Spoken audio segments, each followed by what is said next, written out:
आइए सुने कार्यक्रम हवा महल।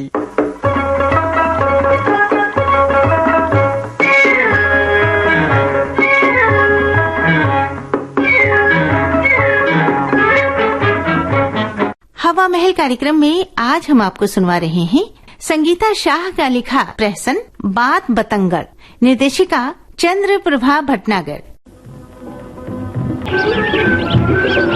अरे कविराज जी, अरे सुनिए। अरे प्रणाम प्रणाम। प्रणाम प्रणाम। बड़ी सवेरे सवेरे कहाँ चले जा रहे हो? अरे जरा रुककर हमसे भी दो चार बातें कर लो। देखो रविराज जी, मेरे पास तुमसे बातें करने की फुर्सत नहीं है। हाँ? मैं ठहरा राज दरबार का सर्वश्रेष्ठ कवि, और तुम्हारा क्या, कभी इधर की दौड़ कभी उधर की दौड़। मैं तो चला। अरे रे रे रे, चले जाना भाई कविराज, मगर मेरी बात तो सुन लो, आपके फायदे की है। क्या बात है, जरा जल्दी से कहो, मेरे पास फालतू समय नहीं है। कविराज जी, मैंने दरबार के विषय में एक नया समाचार सुना है। अच्छा, मैं भी तो सुनूं। क्या समाचार सुना? जब तुम कविराज जी पड़ोस के राज में सम्मेलन करने गए थे ना, हाँ, तभी यहाँ राज दरबार में एक ऐलान हुआ। ऐलान? और उस ऐलान की मुनादी पिटवाई गई। अच्छा, उस मुनादी में क्या था? तुम भी सुन लो।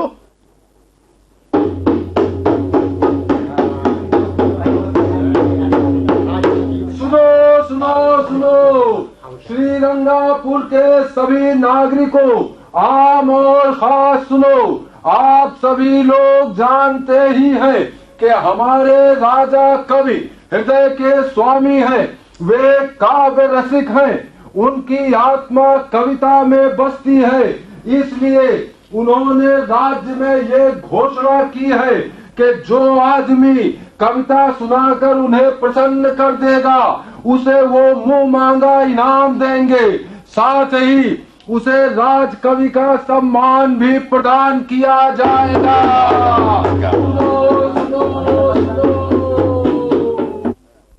अच्छा रविराज, ये तो बहुत अच्छी घोषणा है। परंतु मेरे विचार में तो राजा को प्रसन्न करने लायक कोई कविता उपज ही नहीं रही है। कविराज जी, क्या? मैं तो ये सोच रहा हूँ, हाँ, राजा की तारीफ में कोई रचना बनाकर सुना दी जाए। राजा अपनी तारीफ सुनकर फूला नहीं समाएगा। लगता है तुम अनजान हो रविराज। राजा अपनी तारीफ करने वाले को कड़ी से कड़ी सजा देते हैं। हाँ? इसीलिए उन्होंने राज्य की समस्त जनता से जुड़े माध्यमों पर अपनी तारीफ ना करवाने की पाबंदी लगा रखी है। कभी भूल से भी राजा की तारीफ ना कर बैठना। ठीक है, तब तो मैं सोच विचार कर कोई नई रचना सुनाऊंगा। तुम अपनी नई रचना में लगे रहो, मैं तो चला गया। दरबार का सर्वश्रेष्ठ कवि होने की डींग मारता है, मगर इस बार मैंने भी चारों खाने चित न किया तो मेरा भी नाम रविराज नहीं।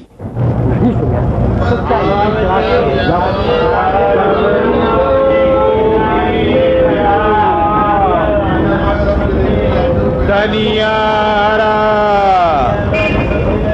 सवरिया न आए, बदर बीते जाए। अरे भाई, राज की तरफ से मुनादी हुई है, सुना तुमने?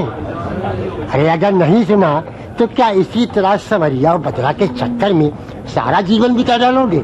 हमें क्या लेना मुनादी से सिपाही जी, बदरा बीते जाए। अरे भाई, तुम अपनी कविता से राजा को खुश कर सकते हो। बस एक बार खुश कर दिया कि तुम्हारी गरीबी और तुम्हारा सब्जी का ये ठेला सब उड़नछू हो जाएगा।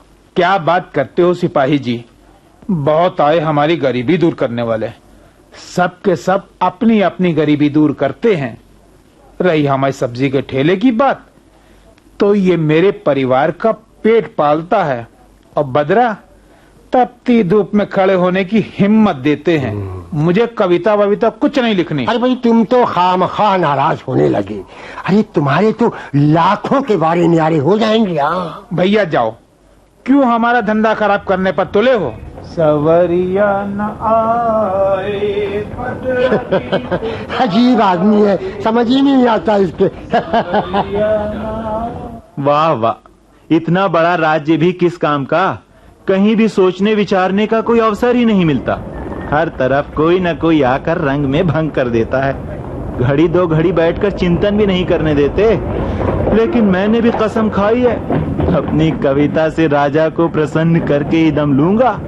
अरे राज्य का सर्वश्रेष्ठ कवि जो ठहरा, समय बहुत कम रह गया है। कविता का भी तो विचार करना है। हाँ हाँ, क्या बात है। रस लेती अंगड़ाई और समय का झूला, इस मदमाते यौवन में पथिक राह को भूला। वाह वाह कविराज जी, क्या कविता लिखी है। अरे झूला और भूला में राजा प्रसन्न होने से रहे। देखो देखो रविराज, तुम्हें मेरी कविता में अच्छाई बुराई निकालने की कोई आवश्यकता नहीं है। तुम यहाँ से प्रस्थान करो और मुझे शांति पूर्वक रचना करने दो। ठीक है, मैं तो जा रहा हूँ। जाओ। मुझे क्या, तुम अपनी रचना के झूले में झूलते रहो। ध्यान रहे कहीं राजा कविता सुनकर दंड का प्रतिभागी न बना दे। बड़ा आया दंड का प्रतिभागी बनाने वाला। मुझे तो ऐसा लगता है कि ये रविराज मुझसे जलता है। इसे मेरी कविताओं से डर लगने लगा है। मैं अब एक नई रचना लिखूंगा, लेकिन यहाँ नहीं, कहीं एकांत में चलकर ही लिखना ठीक रहेगा। चलता हूं।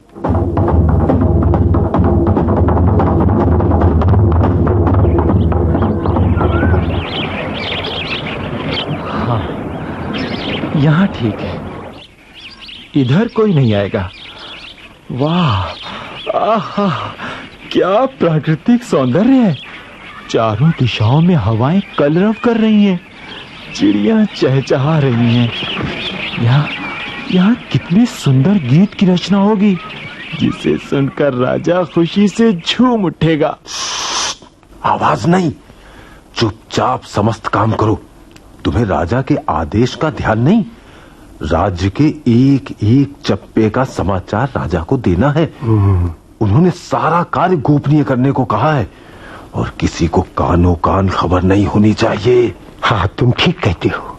राजा की घोषणा के पश्चात समस्त बुद्धिजीवी वर्ग अपनी अपनी रचनाओं के सृजन में व्यस्त हो चुका है।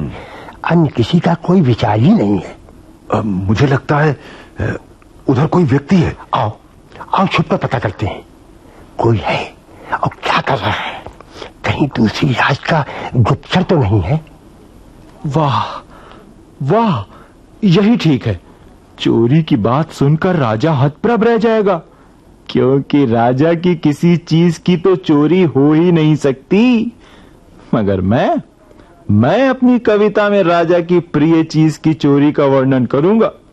अरे दूसरा कोई कवि तो यहाँ तक पहुंच ही नहीं सकेगा। सुना तुमने ये व्यक्ति क्या कह रहा था? राजा की चोरी, इतनी बड़ी बात। इस व्यक्ति को इसी समय गिरफ्तार कर लिया जाए। नादानी मत करो भाई, हमें बंदी बनाने का आदेश नहीं मिला, और हमने अगर इसे बंदी बना लिया तो इसके बड़े षड्यंत्र का पता ही नहीं चलेगा। चलो सेनापति को इस बात का समाचार दिया जाए, फिर वो जो कहेंगे हम उसी प्रकार कार्य करेंगे। चलो शीघ्र चलते हैं। चलो आओ।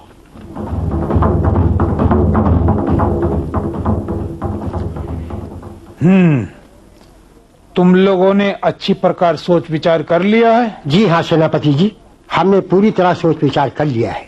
वो व्यक्ति पूरी तरह होश हवास में था और राजा की प्रिय चीज की चोरी की बात कर रहा था। मुझे तो समझ में नहीं आता वो व्यक्ति ऐसी बात क्यों कर रहा था। आखिर राजा की चोरी करने से उसे क्या हासिल होगा? तुम नहीं जानते हो, ये मामला बहुत गंभीर हो सकता है। हो सकता है कि पड़ोस के राज के राजा ने उसे चोरी करने के लिए भेजा हो। और ये भी तो हो सकता है कि वो महाराज के महल में चोरी करके बहुत बड़ा चोर बनने का सपना देख रहा था। ठीक है, इसकी खबर महाराज को देनी ही चाहिए। लेकिन तुमने उस व्यक्ति को देखा है? नहीं, देखा तो नहीं, मगर उसकी आवाज सुनकर उसे पहचान सकता हूँ। तुम भी निरा मूर्ख हो। अरे वो व्यक्ति क्या तुम्हें आवाज सुनाकर कहेगा लो मुझे पहचान लो, मैं अपराधी हूँ? हो गई मेरे मन की चोरी, मैं ठहरा घन घोर शिकारी। शांत रहो, इस बात की खबर किसी को नहीं होनी चाहिए। जब तक राजा कोई आदेश नहीं देते हम लोग इसे गुप्त ही रखेंगे। क्या बात है सेनापति जी, आप लोग किस बात पर चिंतामग्न हैं? क्या कोई वारदात हो गई है? हो नहीं गई है, मगर होने का अंदेशा है। अंदेशा? हाँ, हम लोग उसी पर विचार कर रहे हैं। अच्छा अच्छा। सेनापति जी, यही वो व्यक्ति है, मैंने आवाज सुनकर ही पहचान लिया। ये वही आदमी है जो चोरी की बातें कर रहा था। क्या? तुम जानते हो सिपाही, ये क्या बात कर रहे हो? ये कविराज हैं, दरबार के सर्वश्रेष्ठ कवि। अरे इसका दिमाग तो नहीं फिर गया? ये मुझे पकड़ क्यों रहा है? लेकिन मैं सच कहता हूँ, ये वही आदमी है, इसे गिरफ्तार कर लीजिए। ठीक है कविराज, आपको हमारे साथ महाराज के पास चलना होगा, वही इसका निर्णय करेंगे। लेकिन मेरा अपराध क्या है सेनापति जी? ये सब मैं नहीं जानता। चलिए, आपको दरबार में चलना है।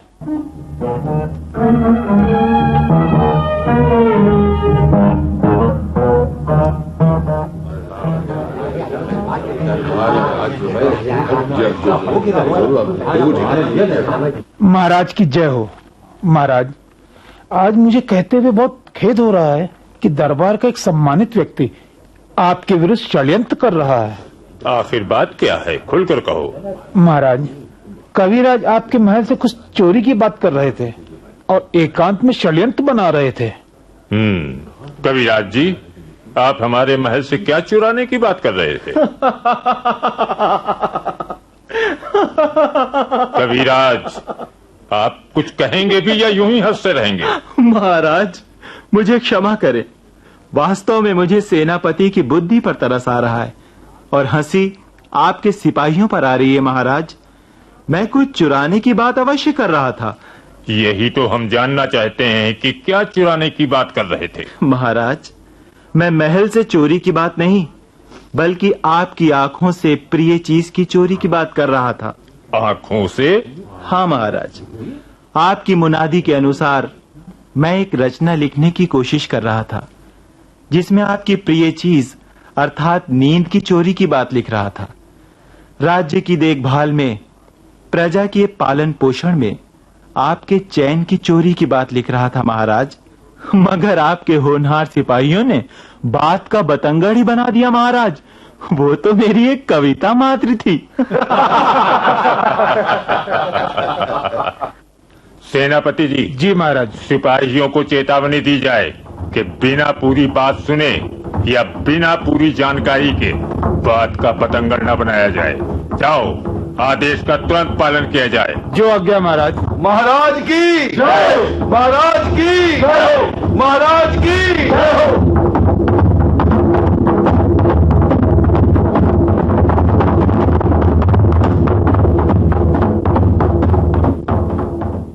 बात बतंगड़। अभी आपने संगीता शाह का लिखा ये प्रहसन सुना। निर्देशिका थी चंद्र प्रभा भटनागर। ये प्रहसन आकाशवाणी लखनऊ की प्रस्तुति थी।